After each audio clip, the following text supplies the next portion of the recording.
Apa ni? Apa ni? Apa kau ni? Buang sampah merata-rata. Ha? Kau dah buang sampah merata-rata, lepas tu tiba-tiba nak... aku benci tu orang macam ni, vandalism ni. Dah buang sampah merata-rata kan. Tapi apa dia pijak kan?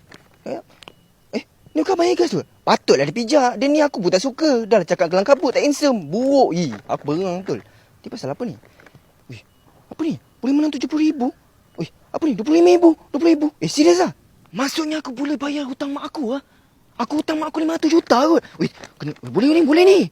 Okey, aku tahu kalau aku makan benda ni, aku terus jadi kaya. Okey? Aku makan sekarang. Aku nak kaya. Hutang mak aku tiba call pula ni. Hello? Hello? Kenapa mak?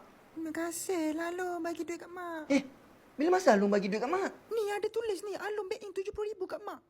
Mak, tu duit Alung tu. Alah, bagi je lah kat mak. Mak tak ada duit. Tak boleh. Tu, apa ni, mak bagi balik lah kat Alung. Bagi balik Kau jangan jadi anak dahaka Aku sumpah kau nanti. Okey. Tak apa. Okey, kalau macam tu, tak apa. Mak ambil duit tu, tak apa. Nanti Alung pandai cek duit, okey? Terima kasih Alung. Sayang Alung. So, macam mana? Kau nak buat apa? Aku rasa aku nak kena rompak mak aku lah. Kepala jimbit kau. Tu mak kau gila, kau ingat kau siapa tu? Kau kalau aku rempuk kepala kau.